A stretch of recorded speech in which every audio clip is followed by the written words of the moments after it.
My best friend Kyle is an eccentric introvert. He doesn't know how to talk to people. He's unfriendly and says things that most people find offensive. I'm his only friend because I've learned that he has a good heart. The reason I stick around is that I know his story. He's incredibly rude and impulsive, but it's not his fault. What Kyle lacks in social skills, he makes up for in his love for sneakers. And it's a good thing that I love sneakers too, because it's the only thing Kyle talks about. He started a sneaker club at school. It's a club that focuses on discussing the latest on the sneaker market. There were 4 people in the club, including myself and Kyle. Then Kyle put together a manifesto where everyone had to make sure their sneakers were spotless at the meetings, along with a few other crazy ideas. The club was just the 2 of us after that. Most people give Kyle a rough time. He isn't interested in listening to them, and he comes across as arrogant. I'd love to tell people about his condition, but his parents don't want anyone to know. We don't want people to treat him differently, they say. You see, not even Kyle knows about his condition. The only reason his parents told me was that when we were 10 years old, I'd had enough of Kyle and his selfishness. His parents heard me arguing with Kyle, saying that I'd never be his friend again. On my way out the house, they stopped me and very reluctantly they explained, "Please, don't abandon Kyle, Spencer," begged his mom.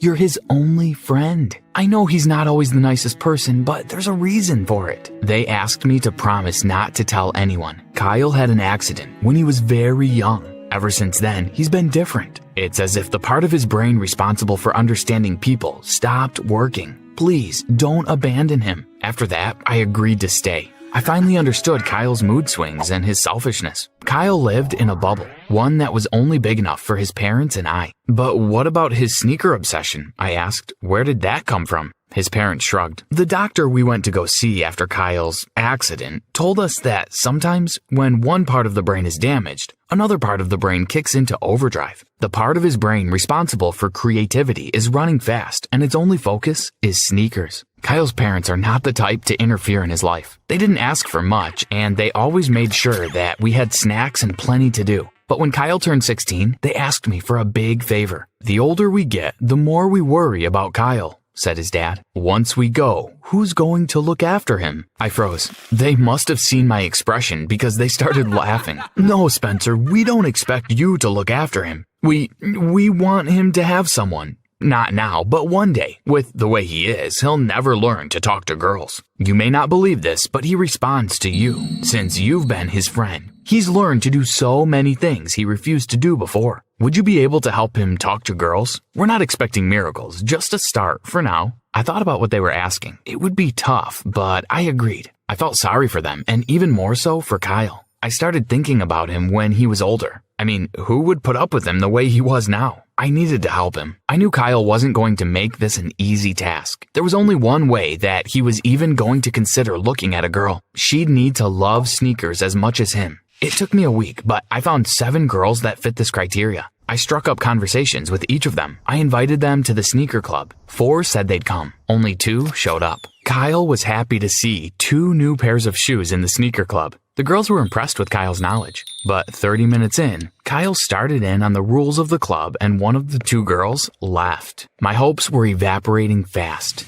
To my surprise, Taylor agreed to the rules. "I'm tired of people thinking that clubs like these are excuses to goof around," said Taylor. "I think rules are great." With the sneaker club happening only once a week, I needed more ways for Kyle to interact with Taylor. She was incredible with him, patient, understanding, and completely crazy about sneakers. I tried planning trips to the movies and a picnic, but Kyle wouldn't agree. I needed something bigger, and it arrived in the form of a sneaker competition. One of the world's biggest sneaker brands, Apollo, was holding a contest to collaborate with a lucky fan on a new sneaker design. The winner would receive a patent for their shoe and the royalties from the sales. I couldn't have asked for a better way to get Kyle and Taylor working together. Excited, I pitched the idea to the sneaker club. Kyle didn't even let me finish speaking. "Let's do it," he said. "We'll need to put in extra work to get this all done," said Taylor. I arranged to have these extra sessions at Kyle's house. His parents were overjoyed to see Kyle working with a girl. I made excuses to give Taylor and Kyle more and more alone time, fetching food and getting drinks while the 2 of them worked tirelessly on the sneaker project. It was great hearing them speaking. Kyle was even starting to ask her questions, and there were even moments when he wasn't rude. Kyle was learning to speak to girls. A week before the contest deadline, we ran into a problem. The sneaker club had to narrow our 3 final designs down to 1. Taylor and I were happy with any of the 3, but Kyle wouldn't budge. "They're all so perfect," he said. "I won't choose, and you can't make me." Up until then, I'd thought of Taylor as nothing more than a girl that Kyle would become friends with. But Taylor showed Kyle so much patience during this difficult choice. She placed her hand on his shoulder with such tenderness that even Kyle calmed down. "Kyle, they're all great decisions," she said to him. "So why don't we pick one to show them now? I know they're gonna love what we do. Then we can show them the others. How about that?" Kyle smiled and nodded. The next day, we submitted our design.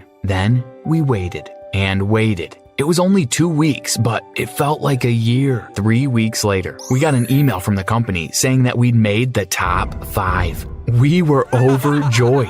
Taylor hugged me and then hugged Kyle. I had to laugh. It was the first time a girl had ever hugged him. It looked like a bus had hit him. He didn't know what to do with his hands, but he smiled. "I think she likes you, Kyle," I whispered to him when Taylor left. "We've got to get back to work," said Kyle, flustered. The sneaker company invited us to their head office to meet with them. The next step was the interview process. Taylor and I reminded Kyle to be polite. We met the chief design officer, introducing ourselves and telling her that Kyle was the genius behind our brand. She was a stylish lady, and her taste in sneakers was impeccable. The meeting was going well until Kyle started blurting out all kinds of crazy things. We tried to get him to stop, but the damage had already been done. At the end of the meeting, the CDO asked to have a word alone with me. "Your friend's eccentricity is great, but I can't have him leading your team. He's rude. The public will hate him. We'll have to make you the team leader." I didn't like the sound of that. Kyle and Taylor drove the designs. I was basically an observer. She wouldn't listen to me. "Think about it. Let me know in an hour, or I'm replacing your team and throwing out your design." I told Taylor and Kyle about our decision on the drive home.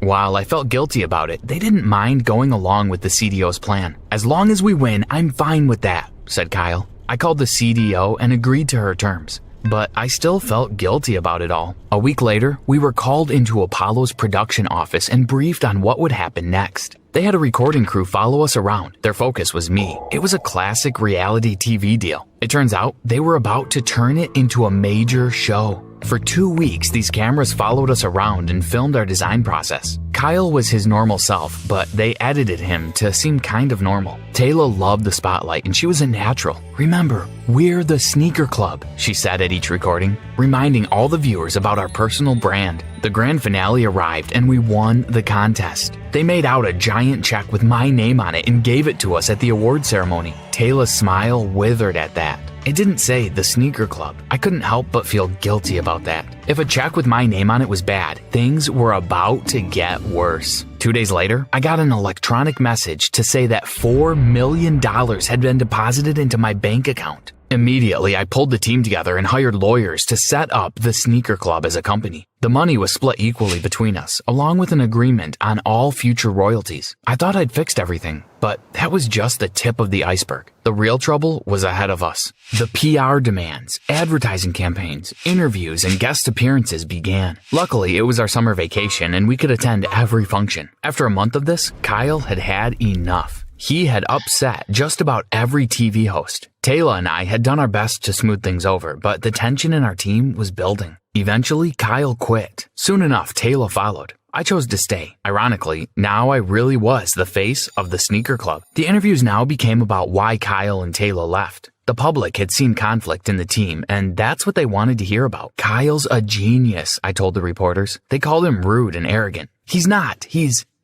I wanted so badly to tell them, but I couldn't. I promised his parents that I wouldn't tell anyone. Eventually, though, it became too much. The media painted me out to be a saint under the terrible dictatorship that Kyle created. I couldn't stand all these lies. While on a break from the press tour, I visited Kyle's house. He didn't want to see me. I didn't mind. The truth was that I wasn't there to see him. I sat down with his parents and spoke to them about what was happening. "I have to tell the media," I said.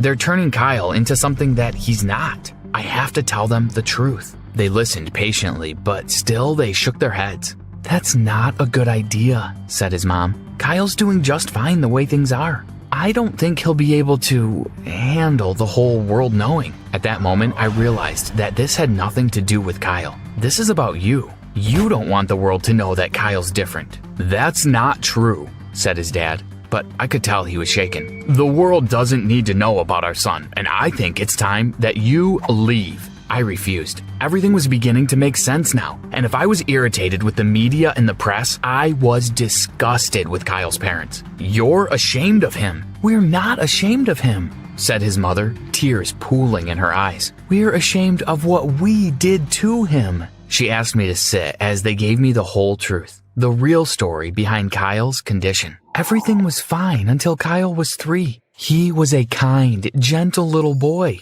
but we'd spent 3 years with him every day. We needed a night out. You have to understand, we just wanted one night out, a chance to be adults again. So we hired a recommended babysitter and worked up enough courage to leave our son for a few hours. We went out to dinner, watched a movie, and enjoyed the quiet. When we got home, the babysitter was asleep and Kyle was laying at the foot of the stairs. He had fallen down 2 flights and hit his head several times on the way down. We rushed him to the hospital, praying that he would be okay, but he was never the same again. Spencer, we still blame ourselves for trusting that stupid babysitter. It's our fault that Kyle is the way he is. We're terrible parents. Kyle's father consoled his wife as she cried. Besides the doctor, you're the only person we've told. We don't need people to know about our failings as parents. So if you tell anyone about Kyle's condition, you will not be allowed back into this house, said his father. And we will tell Kyle you betrayed him. Understand this, Spencer. We will do whatever it takes to protect our son. No one can know what we did. Most of all, Kyle. He'll hate us for what we did to him. The interviews started up again, and they were hard to get through. I was torn between letting the world know and losing my best friend. Because that's what he was, my best friend. The thought of losing him hurt, but the thought of people thinking he was a monster hurt even more. Tell us the worst thing Kyle has ever made you do, asked the interviewer in a live interview. I was done with the lies. Kyle's the best thing that ever happened in my life. But I don't expect you to understand that.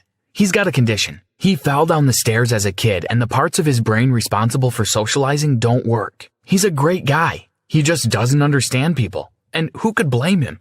Everyone's out to get him. He is loyal, trustworthy, and most of all, he's honest. The interviewer was speechless. But I couldn't stop. I told the interviewer all about Kyle and Taylor and how they were the driving force behind the sneaker club. It was a relief to tell the truth, but I knew that it would come at a cost. My phone beeped. It was a text from Kyle's parents. You're no longer welcome in our home. I knew then that I'd never see my friend again.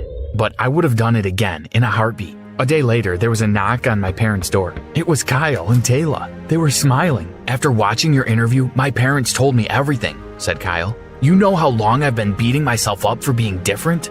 Wishing that I could be like you, normal, like everyone else. Since last night, I've been doing research on conditions similar to mine.